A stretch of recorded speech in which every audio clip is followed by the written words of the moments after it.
এদিকে এরই মধ্যে এসআইআর এর কাজের চাপে মালদার সুজাপুরে কালিয়াচক হাই স্কুলের এক সহকারী শিক্ষক তাঁর মৃত্যুর ঘটনা। একদিকে এসআইআর এর কাজের চাপ আর অন্যদিকে নিজের ফর্ম ফেরত আসা দুশ্চিন্তায়, দুই কারণে বিএলও আনিকুল ইসলামের মৃত্যুর অভিযোগ মালদার সুজাপুরে।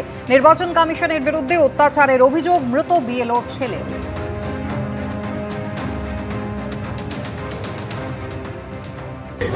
এগুলো এক ধরনের আমাদের অত্যাচার করলো বাবার উপরে।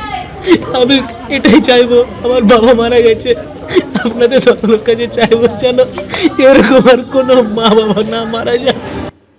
এসআইআর এর কাজের চাপে ফের এক বিএলওর মৃত্যুর অভিযোগ করেছেন তার পরিবার। শুনলেন তার ছেলে কি বলেছেন।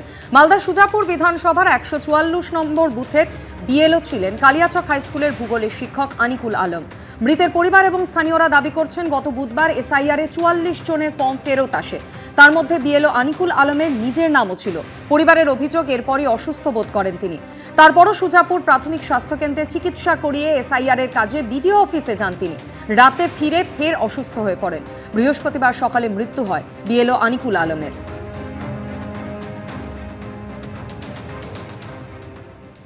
একদিকে মায়ের প্রেসার, একদিকে স্কুলের প্রেসার, একদিকে স্কুলে যাওয়ার অ্যাটেন্ডেন্সের প্রেসার, এদিকে আবার বিএলওর কাজের প্রেসার। সমস্ত প্রেসার নিয়ে কিন্তু আমার বাবা খুব অসুস্থ হয়ে পড়ে।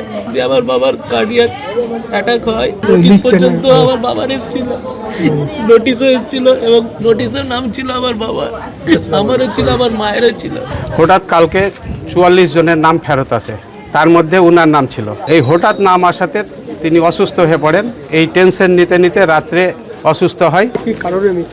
এই যে এসআইআর এর চাপ, তিনি বিএলও ছিল, লোকের নাম বাদ পড়ে যাবে তার একটা টেনশন, পাড়ার লোককে কি জবাব দিবে তার একটা টেনশন, এবং নিজেরও নাম চলে এসছে এটাও একটা টেনশন। এই জন্যই মারা গেছেন। একদিকে এসআইআর এর কাজের চাপ ছিল, অন্যদিকে নিজের ফর্মও ফিরে এসেছিল, তা নিয়েও কিন্তু দুশ্চিন্তা ছিল এই শিক্ষকের। এমনটাই অভিযোগ করছেন তার আত্মীয় থেকে প্রতিবেশীরা। আর এই ঘটনায় সরব হয়েছে বিএলও অধিকার রক্ষা মঞ্চ। নির্বাচন কমিশনের অমানবিক চাপ তো তার উপর ছিলই। নির্বাচন কমিশনের এই অমানবিক চাপ সহ্য করতে না পেরে গতকাল তিনি মারা গেছেন। তিনি একজন হাই স্কুল শিক্ষক। আর কত প্রাণ নির্বাচন কমিশনের এই অমানবিক অত্যাচারে যাবে। এসআইআর আবহে একের পর এক মৃত্যুর অভিযোগকে সামনে রেখে বিজেপি এবং নির্বাচন কমিশনকে একাধিকবার কাঠগড়ায় তুলে কড়া আক্রমণ শানিয়েছে তৃণমূল কংগ্রেস। মালদার সুজাপুরে ফের একবার এক বিএলওর মৃত্যুর অভিযোগকে সামনে রেখে তো নতুন করে তৈরি হয়েছে রাজনৈতিক চর্চা। রাত্রে ৪৪টা আরও নাম রিভিউর জন্য তার কাছে আসে, তার মধ্যে তার নাম ছিল বাতিলের তালিকায়। এটা দেখে তিনি আতঙ্কিত হয়ে যান, বুকে ব্যথা অনুভব করেন, তাকে হাসপাতালে ভর্তি করা হয় এবং সেখানে তিনি শেষ নিঃশ্বাস ত্যাগ করেছেন। আমি তীব্র ধিক্কার জানাচ্ছি নির্বাচন কমিশনকে, কেন্দ্রীয় সরকারকে, এবং অনতি বিলম্বে একটা বিচার চাইছে এদের বিরুদ্ধে একটা খুনের বিচার হোক, খুনের মামলা হোক। আজকে এই বিএলও, সাধারণ মানুষ, বিএলও2 এদেরকে এসআইআর নামে মেরে ফেলার একটা ষড়যন্ত্র কেন্দ্রীয় সরকার এবং তার দালাল নির্বাচন কমিশন করছেন। আজকে একজন অসুস্থ ব্যক্তি তিনি মারা যেতেই পারেন, কিন্তু সেটাকে নিয়ে মানুষের মারা যাওয়াটাকে নিয়ে তৃণমূল কংগ্রেস যে রাজনীতি করছে তার আমরা বিরোধিতা করছি। কারণ প্রথম দিন থেকে আমরা দেখেছি মুখ্যমন্ত্রী সহ তৃণমূলের নেতারা সকলেই এসআইআর প্রক্রিয়ার বিরোধিতা করছেন এবং তারা এখন শ্মশানে গিয়ে বা কবরে গিয়ে তারা সব গোনার চেষ্টা করছে এবং সেইটা সমস্তটা ইলেকশন কমিশনের ঘাড়ে চাপানোর চেষ্টা করছে। সিপিএমের মধ্যে কেউ কেউ দলের ঊর্ধ্বে উঠতে চাইছেন। প্রশ্ন তুললেই দলে কোণঠাসা করে দেওয়া হয়। নেতাদের শেখানো বুলি আওড়াতে বলা হয়। দক্ষিণ ২৪ পরগনার জেলা সম্মেলনে এক নেতার পক্ষে সওয়াল করতে বলা হয়েছিল। রাজি না হওয়ায় ডায়মন্ড হারবার লোকসভা কেন্দ্রের কোনো কর্মসূচিতে আমাকে ডাকা হয় না। বাংলা বাঁচাও যাত্রার মতো কর্মসূচিতে নাম ছিল না সৃজন ভট্টাচার্যের মতো নেতারও। রাজ্য সম্মেলন হচ্ছে, আমাকে ডেলিগেট পর্যন্ত করা হয়নি। দলের ভেতর প্রশ্ন তুলেছি বলে আমাকে ব্রাত্য করে দেবে? সিপিএম রাজ্য সম্পাদককে সরাসরি নিশানা প্রতিকুর রহমানের। এবার কি ভোটের ময়দানে নামছেন দিলীপ ঘোষের স্ত্রী রিঙ্কু মজুমদার?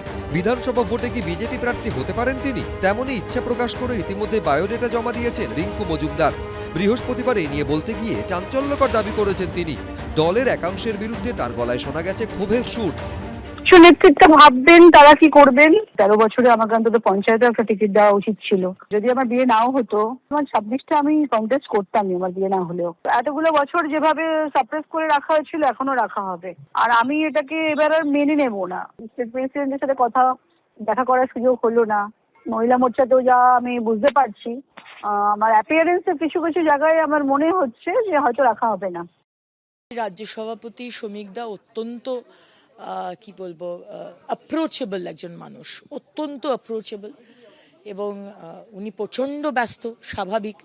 আর 1-1.5 মাস বাকি বিধানসভা ভোট, সেখানে তো তাকে মাঠে ময়দানে সব জায়গাতে থাকতেই হচ্ছে। কিন্তু আমার মনে হয় এটা একটা মিসআন্ডারস্ট্যান্ডিং। এটা আমাদের দল যেভাবে চলে আর কি, সেটা খুব তাড়াতাড়ি সেটা মিটিয়ে নেবে। 2013 সাল থেকে বিজেপি সক্রিয় কর্মী রিঙ্কু মজুমদার। বর্তমানে তিনি রাজ্য বিজেপির মহিলা মোর্চার নেত্রী। গত বছর এপ্রিলে তিনি দিলীপ ঘোষের ঘরণী হয়েছেন। দিলীপ ঘোষ নিজে 2016 সালের বিধানসভা ভোটে খড়গপুর সদর কেন্দ্র থেকে জিতেছিলেন। 2019 সালে লোকসভা ভোটে মেদিনীপুর লোকসভা কেন্দ্র থেকে জিতে সাংসদ হন তিনি। 2024 সালে চেনা কেন্দ্র থেকে সরিয়ে তাকে প্রার্থী করা হয় ঝুঁকিপূর্ণ বর্ধমান দুর্গাপুর কেন্দ্রে। সেখানে হেরে যান তিনি। এরপর থেকে কিছুটা কোণঠাসা হয়ে পড়েন তিনি। যদিও শ্রমিক ভট্টাচার্য রাজ্য সভাপতি হওয়ার পর ফের একটু একটু করে ময়দানে দেখা যাচ্ছে তাকে। এবার সামনে বিধানসভা ভোট, সেখানে কি ময়দানে নামবেন ঘোষ ঘরণীও? সূত্রের খবর, বীজপুর, রাজারহাট নিউ টাউন ও মেদিনীপুর কেন্দ্রের মধ্যে কোনো একটিতে প্রার্থী হতে চেয়ে আবেদন করেছেন রিঙ্কু মজুমদার। আমার চেয়ে পুরনো, আমি এমএলএ এমপি হয়ে গেলাম, ওনার একবার হওয়ার ইচ্ছা আছে।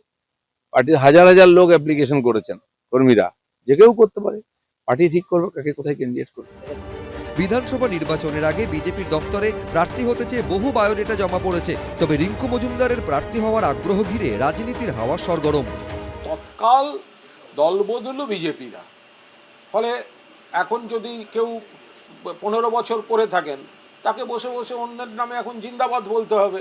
আর এই দল বদলু বা তৎকালরা এসে যে ছড়ি ঘোরাবে, তো তাদের নেতৃত্ব মেনে নিতে হবে। আপনি যদি বিজেপি কর্মী হিসেবে রিঙ্কু দেবীর কথা বলেন, যে তিনি যদি বলেন যে আমি এতদিন ধরে বিজেপি করছি, আমি নমিনেশন চাই, বলতেই পারেন।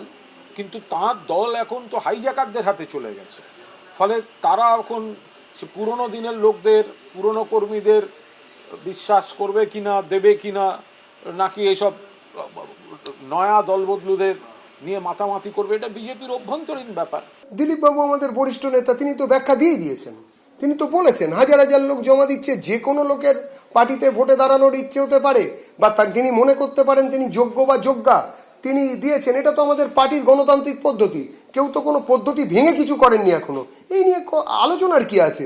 যা পার্টি যাকে দাঁড় করাবে সীমাহীন আনুগত্যের সঙ্গে, পার্টির পতাকা কাঁধে নিয়ে বিজেপির সমস্ত কর্মী তাকে জেতানোর জন্য সর্বোচ্চ পণ করে নামবেন।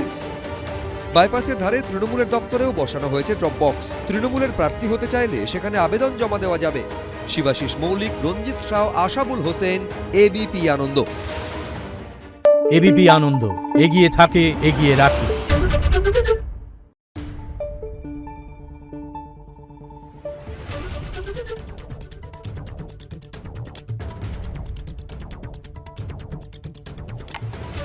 Thank you.